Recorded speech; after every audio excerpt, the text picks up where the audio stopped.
Esta é uma história verdadeira. Em 2006, havia 6 bandidos com 4 armas de brinquedo fáceis de roubar 25 milhões de dólares do Banco do Rio de Janeiro. Uma coisa surpreendente é, o mentor deste roubo é o roteirista do filme. Seu desempenho e fuga também chocaram os espectadores, porque enquanto os outros bandidos ainda estavam planejando sua fuga, eles queriam ser pegos. A história começou em uma noite chuvosa. Choba foi molhado quando o carro passou por poça d'água. Ele ficou bravo, jogando o cigarro molhado na rua. Inesperadamente, o cigarro foi arrastado pela chuva. Derivou em direção à tampa do poço. Ele o seguiu e flutuou até a frente do Banco do Rio. Choba continuou correndo na direção da água para os subúrbios. Abaixo estava uma ponte. Era a tubulação de esgoto conectada a todo o esgoto da cidade. De repente, um pensamento maluco surgiu na mente de Choba. Você quer roubar aquele banco? Então ele conheceu seu melhor amigo, um arquiteto e ladrão amador. Os 3 foram para o bueiro em frente ao banco. Soltou a fita métrica na direção da linha de esgoto. Depois, as outras 2 pessoas foram para o cano de esgoto, descobrindo o bueiro fora dos subúrbios. Olhando a fita métrica, ficava a apenas 18 metros do banco. Em seguida, eles usaram pneus de bicicleta. Estimaram-se que a distância da tampa do poço ao banco seja de cerca de 7,1 metros. Segundo o Teorema de Pitágoras, é muito fácil calcular o comprimento restante. Eles encontram o local certo, planejando cavar um túnel que leva à tesouraria do banco. Seguinte, Choba correu para o banco para filmar e tirar fotos. Infelizmente, atraiu a atenção do guarda. Ele foi colocado em uma sala de segurança no andar térreo, e a tesouraria do banco também ficava no térreo. A segurança verificou a câmera e não encontrou nenhuma foto. Ele foi de propósito pelo segurança. O objetivo foi saber onde estava localizada a tesouraria. Eles já tiveram uma seção transversal de banco, mas abrir o cofre no tesouraria foi o fator decisivo para todo o plano. Se estiver usando uma pistola de solda, leva pelo menos 1 minuto. Demoraria 7 horas para abrir todos os 400 cofres. Não era possível. Mário foi ao banco alugar um cofre. Lembrou-se do número-chave para sua pesquisa. O túnel estava quase terminado, mas eles não souberam ainda como evitar o alarme. O plano afundou em um impasse. Hoje Choba encontrou o Mário novamente, porque ele teve uma ótima ideia. Trazendo armas para roubar o banco, a polícia aparecerá após 2 minutos. Cavando túneis para roubar, o alarme detectará. Mas se roubar e cavar um túnel ao mesmo tempo, a polícia não pode fazer nada. Porque até agora, a polícia ainda não instalou um sistema anti-roubo simultaneamente. Após a preparação ser concluída, 6 pessoas se dividem em 3 grupos para implementar o plano. O primeiro passo, Mário, Choba e os outros 2 foram para o banco como de costume, levantando armas para fingir roubo, ao mesmo tempo trancar todas as saídas do banco. Esperando até que o guarda chamou a polícia, eles liberá-lo. No banco havia 20 reféns totalmente controlados. O segundo passo, disse aos cúmplices no esgoto que entrar no túnel. O terceiro passo, destruir CCTV para evitar revelar sua identidade. Acessórios quebraram o muro como planejado. Os 2 grupos se encontram. O próximo passo é o passo mais importante: abrir o cofre. O engenheiro trouxe sua máquina de desbloqueio caseira. Com uma grande arma é na verdade um compressor. Abrir um cofre de seguro leva apenas 7 segundos.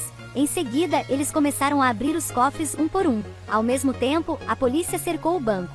Mário recebe uma ligação do xerife para negociar, mas eles se antecipam. Choba comprou um caderno de negociação com a polícia e deixou Mário memorizá-lo. Para agir mais autenticidade, Mário fez um curso de atuação. O xerife e Mário se questionaram como no livro o deixou extremamente confiante, porque ele também não sabia que o principal objetivo do assalto a banco foi prolongar o tempo. Neste momento, o telefone de uma velha tocou. A velha disse que naquele dia era seu aniversário. Mário rapidamente a confortou e encontrou um bolo para comemorar o aniversário dela. Finalmente tirou a velha do banco, porque se for um roubo, nenhum refém morre. Será uma coisa importante para reduzir sentenças. Toda a ação de Mário deixa a polícia um pouco confusa. Depois, ele continuou a falar com o xerife. Neste momento, a máquina de desbloqueio funcionava continuamente, então estava muito quente e parou de funcionar. Mário deve tentar demorar mais para eles esfriarem a máquina. Ele disse ao xerife que só queria falar com o advogado. Ao mesmo tempo, deu ao xerife o número de telefone de um refém. Um momento depois, o telefone do refém tocou. Mário chupou um pirulito, fingindo ser advogado. O xerife estava muito cansado dele. Neste momento, a máquina funcionou normalmente. Um pouco após, os relógios de todos dispararam. Era a hora de eles recuarem. Choba deu imediatamente a ordem final. Reunião para recuar. Mário chamou o xerife uma última ligação, pedindo para trazer 5 pizzas. Em seguida, eles moveram cada saco de ouro para o túnel. Muito dinheiro escorregou pelo esgoto. Lá eles prepararam 2 barcos infláveis. Shoba puxou um pano vermelho e colocou todas as suas armas, porque todas as suas armas eram armas de brinquedo. Por isso, não resultará em um crime grave. Para prolongar o tempo da fuga, Mario limpou a casa antes de entrar no túnel. Shoba usou a corda, puxando o armário para tapar o buraco. Finalmente puxou a corda. Naquela época a pizza foi entregue. O xerife ligou para Mario e ninguém respondeu. Finalmente ele notou a tampa do bueiro sob seus pés. De repente entendeu tudo e deixou a polícia entrarem. Mas os 5 Shobas estavam no barco infláveis.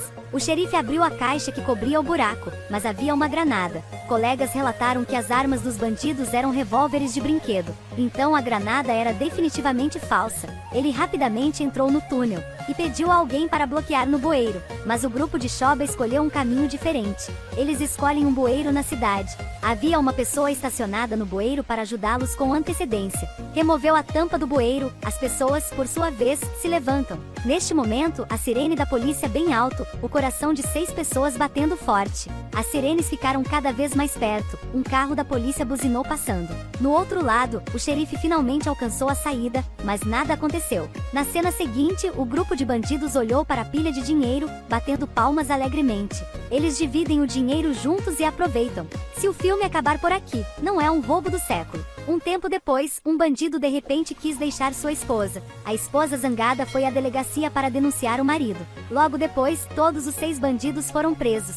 Mas porque eles usaram armas de brinquedo e não mataram os reféns, eles foram apenas acusados de uma contravenção. Shoba, o mentor deste caso, foi condenado a apenas 1 ano e 7 meses de prisão. Depois de sair da prisão, eles continuam uma vida rica. Quanto dinheiro o Banco de Rio perdeu ainda é uma questão, porque ser preso fazia parte do plano deles. Dessa forma, eles podem usar o dinheiro publicamente. Embora este filme tenha algumas mudanças em relação ao caso real, ainda baseado nos principais detalhes. Porque o mentor desse roubo é o roteirista do filme.